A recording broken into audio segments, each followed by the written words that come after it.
At first, this looks like the calmest painting in the room. A queen on a golden throne, a child in her lap, angels to either side, saints in attendance, gold thread glowing behind her head. Everything about it is arranged to say one word, peace. And yet your eyes won't stay where they're supposed to. They slide downward away from the Virgin's face, past the child, past the folds of red, down to the bottom of the picture where something is looking back at you, a monster. Its jaw hangs open. Strings of drool spill over rows of blackened teeth. Spines bristle along its head, whiskers curl from its face, and its scaled body coils beneath the throne like something that should not be here. In the most sacred image in the room, your gaze has been captured by a beast. And when you look into its eyes, you find they're wet, reddened, almost weeping. This is the strangest thing about it. You expected to be frightened. Instead, you feel something closer to pity. Curators who've spent their lives with northern painting say there is no other dragon like it anywhere in the art of northern Europe. And the longer you hold its gaze, the less it looks like a threat and the more it looks like something that has already lost. Because it has. Look just above it, to the right. A woman stands there, richly dressed, calm, untouched. And if you follow the line of her body downward, you realize where she's standing. She isn't beside the dragon. She's rising out of it, out of a broken shell on the creature's back, as though she has just hatched from the thing that swallowed her. This is St. Margaret, and her story is the reason the monster weeps. In the old legend, Margaret was devoured whole by Satan in the shape of a dragon. But inside the darkness of its body, she made the sign of the cross. The beast split open, and she stepped out alive, not merely rescued, reborn. The one thing meant to destroy her became the thing she was delivered through. So the monster's open jaw isn't hunger. It's defeat. Those aren't the tears of a predator. They're the tears of something conquered, and the painter wants you to see its sorrow before you understand its meaning. That's the first secret of this painting. Nothing here is what it first appears to be. The frightening thing is the defeated thing. The horror is really a resurrection, and once you understand that this painter hides his meanings beneath their opposites, you start to look at everything else more carefully, including the throne itself. Look at the steps beneath the Virgin. Above them, everything is luxury. Gold cloth, jewels, embroidery so fine you can count the threads.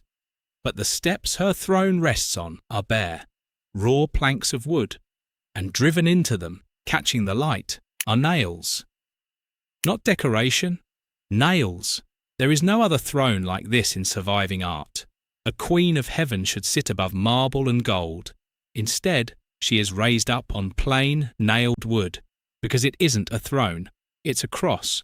The painter has taken the wood and the nails of the crucifixion and slid them quietly beneath the feet of the Virgin and her child. And once you see it, you can't unsee it. The white cloth the baby sits on stops looking like linen and starts looking like a shroud. The little bird crushed in his fist, a goldfinch, marked with red, is a sign of the blood he will one day shed. Even the folds of the great gold cloth behind Mary's head fall into the shapes of two crosses, one on either side of her, just as two crosses once stood on either side of Christ. This is the second secret, and it changes everything you've seen. This is not a painting of a birth. It is a painting of a death, wearing the disguise of a coronation. The joy and the sacrifice are not two different scenes. They are the same object, seen from two sides. And notice where the painter has put you. The figures are pressed right up against the front of the panel, cropped so tightly their robes are cut off by the edge. This wasn't done later. The bare wood at the borders proves the painter planned it this way. He pulled everyone forward until there was no distance left, no safe place to stand and admire from. You are not watching this from across a church. You are in it close enough to touch the nailed wood, close enough to be judged. That is what this painting is really for. It is beautiful so that you'll come closer. And once you're close, it asks the only question that ever mattered to the people who knelt before it. When the weighing comes, where will your soul stand? You can even find that weighing hidden in the picture. Look at the man on the left, at the scepter in his hand. At the very top of it, almost too small to notice, tiny figures writhe and twist a last judgment, souls in the balance, carried in the fist of a king. And that king is the last great secret hiding in plain sight. He wears the blue and the lilies of France, and a heavy gold collar around his neck. On that collar, if you look closely, an archangel drives his weapon into a dragon Saint Michael, casting down the beast of heaven. Which means this painting contains not one defeated dragon, but two. One crushed by an angel at the king's throat, one split open by a mortal girl at the throne's foot. The same ancient enemy, beaten twice in a single frame, once by the armies of heaven, and once by the faith of an ordinary human being. This is Saint Louis, the only king of France ever made a saint. Except look at his face. It's too specific, too real. The lines around his mouth, the fall of his cheek, a mark that runs down his forehead like an old scar. Saints in paintings are usually types smooth, ideal, timeless. This is a portrait. This is someone. Scholars believe this is the man who paid for the painting. A real, living person who had himself painted into heaven, standing at the Virgin's side, wearing the body and the crown of a dead and holy king. Sit with what that means. Here was a man wealthy enough to commission one of the most dazzling paintings of his age. He could afford gold and genius and beauty without limit. But there was one thing all his wealth could not buy him: certainty. Certainty that when he died, he would be on the right side of that little judgment at the top of the scepter. And so he did the only thing he could. He bought his way into the picture. He placed himself forever next to Mercy, disguised as a saint, hoping heaven wouldn't notice the difference. And for a long time, no one did.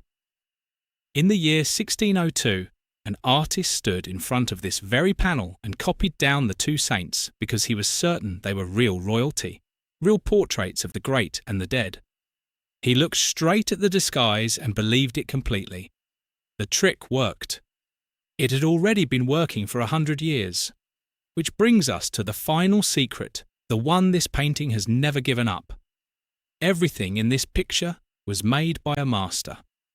The trembling gems, the single loose strand of the Virgin's hair, the sliver of light on her cheek, the impossible weeping face of the beast. This is the hand of one of the great talents of the age, and the painter left his fingerprints everywhere. Woven into the ornament on the right, almost hidden, are swans, the emblem of the abbey this painting was made for. Up in the carved stonework, a small naked child turns and bares himself at the holy scene, while others point and laugh a private joke smuggled into the house of God. He signed the place. He signed the patron.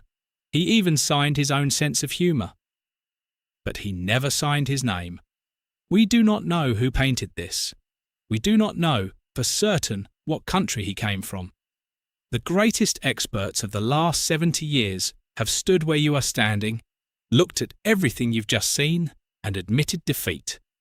One of them called it, decades ago, one of those rare works that defeats the ingenuity of scholars.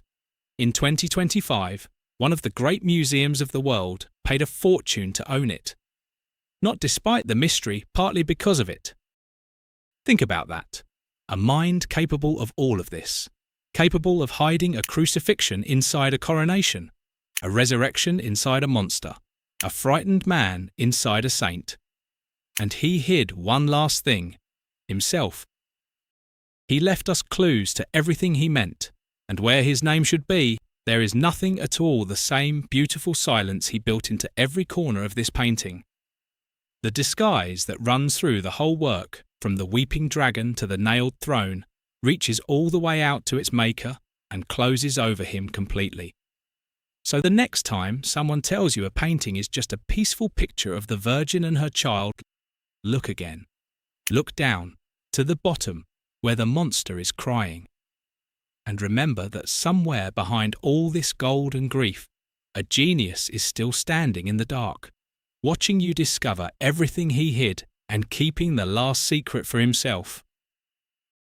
If you'd like to uncover the next one, comment next part